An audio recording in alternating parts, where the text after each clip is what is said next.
Saludos y bendiciones. Mi nombre es el Dr. Prince Maurice Parker. Hoy quisiera hablaros de un sistema de la clasificación de los libros de la Biblia que se llama el sistema histórico-temático. El sistema histórico-temático es un sistema que explica que el orden preciso de los libros de la Biblia desarrollan el propósito e historia del Antiguo Testamento. Es una manera de clasificar los libros de la Biblia, pues siguiendo su enumeración, su orden ortodoxo, pero clasificándolo de tal manera que tienen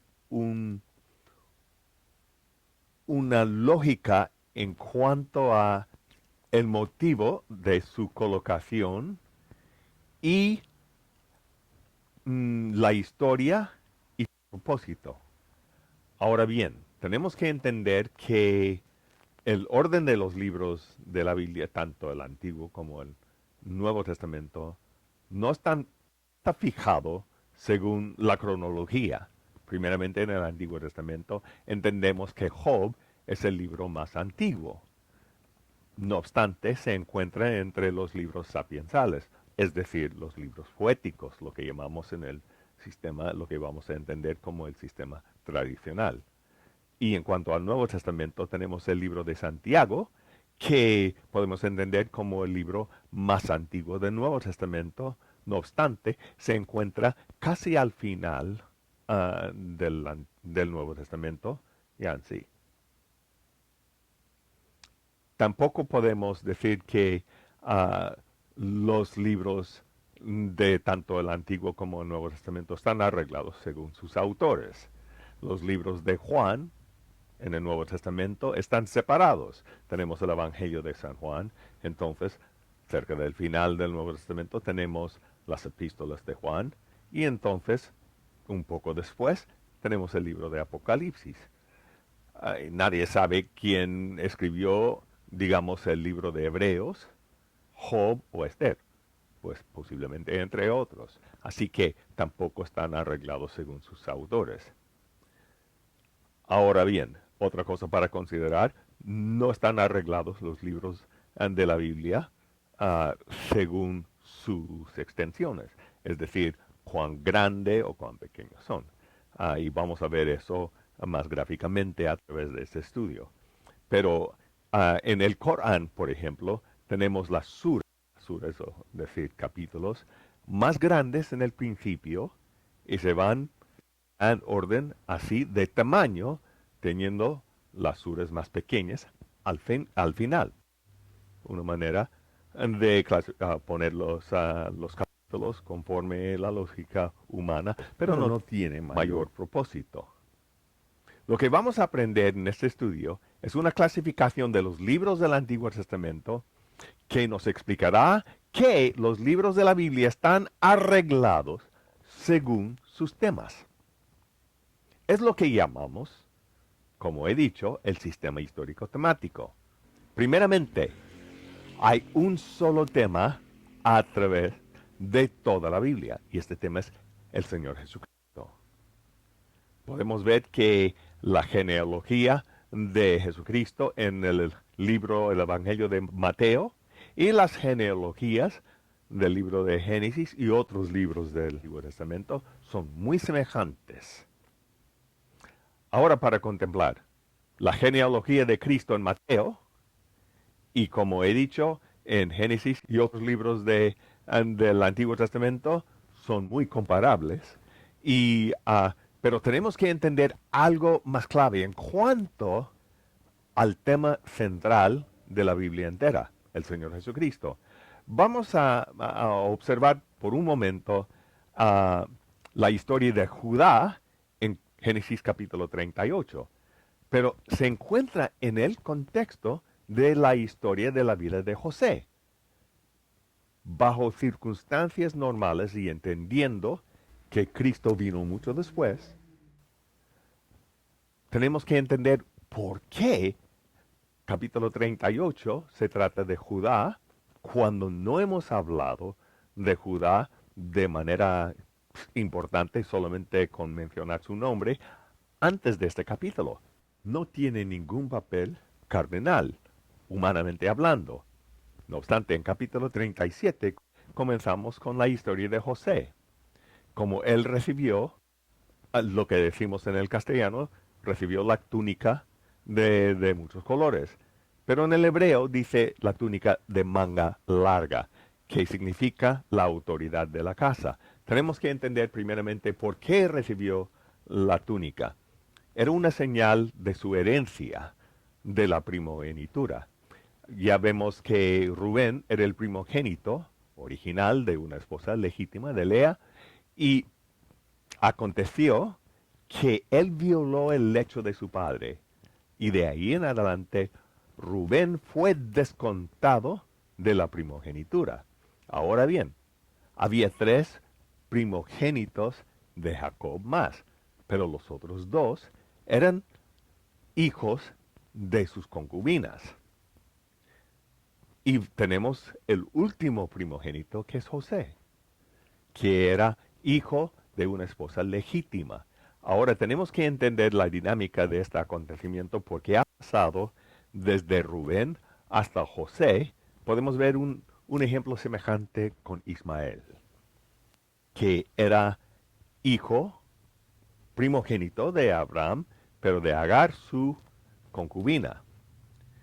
Pero no más en cuanto que Sara, su legítima esposa, engendró a Isaac, Ismael fue descontado de la primogenitura y todo fue dado a Isaac. Aquí tenemos el mismo caso. Pasa desde Rubén, el primogénito original, hasta el hijo duodécimo, porque Dina nació antes de José. Tenemos a José, y número 13 tenemos a Benjamín en cuanto a los hijos de Judá. Pero José era el primogénito de una esposa legítima, de manera que él recibió la túnica, es decir, la heredad de la primogenitura. Y en señal de eso podemos ver en el Evangelio de San Juan capítulo 4, cuando Cristo pasó por Sicar, dice que pasó cerca de la parcela que Jacob había dado a, a José en heredad. Eso fue como arras de su herencia mucho antes que los hijos de Israel recibieron el cumplimiento de la promesa de la tierra prometida. Pero Abraham en fe dio esta propiedad diciendo que una heredad, lo que venía, iba a corresponder a José. Ahora bien, ese es capítulo 37. Seguimos adelante con capítulo 38. Podemos entender que al final del capítulo 37 los hermanos de José se pusieron celosos con él. Y tal como Ismael, que había sido despojado de su primogenitura, hostigó a Isaac, los hermanos de José también le hostigaron, e irónicamente le vendieron como esclavo a sus primos, los ismaelitas. Entonces fue a Egipto como esclavo, y así termina el capítulo 37. Entrando en capítulo 38, ya tenemos a Judá. Se cambia el tema de todo de José y hablamos de Judá, como su primogénito era maligno y fue muerto, y Onán no quiso engendrar un hijo con Tamar, la esposa de y para tener pues parentela con él y vincular a Tamar con la familia, no dejarla en la calle, no quiso hacerlo, y el Señor mismo se encargó de quitarle la vida. Y su último hijo, Sela, ah, ya era muy joven, y Judá le prometió a Tamar que cuando él estuviera de edad, ya engendraría un hijo con ella, vinculándola así con la familia. Pero Judá no guardó su palabra, y Tamar dijo que Judá me va a dejar en la calle. Entonces ella se vistió de ramera, engañó a Judá y se quedó encinta con mellizos. Y cuando querían sacar a Tamar para apedrearla por haber prostituido de tal manera, ella dijo: el padre del hijo o de las criaturas que están en mi vientre es el dueño de este báculo y de estas joyas. Y Judá, viendo que él era el padre, dijo que Tamar es más justa que yo porque yo no le había dado su hijo. Y no le tocó más. Y aconteció que al dar a luz, resultó que uno de los mellizos le pusieron el nombre de Pérez. Pero si observa todo lo demás del Antiguo Testamento, solamente se le menciona en cuanto como una persona más en la genealogía. Y no escuchamos más de él, de ninguna importancia en lo demás del Antiguo Testamento, mucho menos en el libro de Génesis. No obstante, capítulo 39 sigue adelante con la historia de José. ¿Por qué?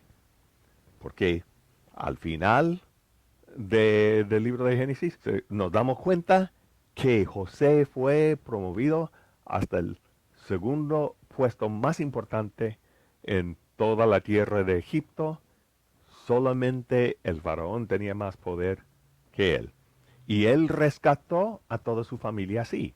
Pero el verdadero propósito de todo el sufrimiento de José y su exaltación no fue para salvar necesariamente a todos, sino para salvar la vida de este niño Pérez, porque encontramos su importancia en el Evangelio de San Mateo, capítulo 1, versículos 2 y 3, podemos ver que Pérez está en la genealogía de Cristo. En capítulo 38 vemos que nació la simiente mesiánica. Pérez era el motivo del sufrimiento y todo lo que sufrió José, porque él tenía que rescatar a esa simiente para que sobreviviera, para que llegara a nosotros Cristo. El tema central de toda la Biblia es Jesucristo. Y podemos ver casos semejantes a través de todo el Antiguo Testamento, concluyendo que el tema principal es Jesucristo. Así que podemos ver que capítulo 38 es un capítulo clave, un capítulo central, uno de los capítulos centrales en toda la Biblia a causa de su implicación del Señor Jesucristo. Ahora bien, en cuanto a la clasificación de los libros del Antiguo Testamento, tenemos básicamente tres métodos que pasaré brevemente a los primeros dos.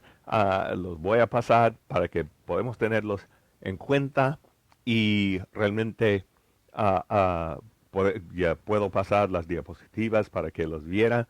En otras asignaturas lo vais a ver con mucho más detenimiento, así que aquí lo voy a presentar simplemente porque es importante al tema. Tenemos primeramente el arreglo y la clasificación hebrea, el cual es simplemente lo vamos a mencionar como he dicho aquí. Este arreglo ya encontramos la Torah. En la Torah esa es la ley y tenemos lo que llamamos igual que en el sistema tradicional, pues el Pentateuco. Tenemos también los profetas anteriores. Siguiendo esto, tenemos los profetas posteriores. Y por fin tenemos lo que se llaman los escritos o los haiógrafos. Esto ha sido el doctor Prince Maurice Parker y este es el final del primer vídeo sobre el sistema histórico temático. El Señor les bendiga, ánimo y espero que estáis captando cada detalle porque lo vamos a repasar ya en la clase y en los exámenes de la asignatura.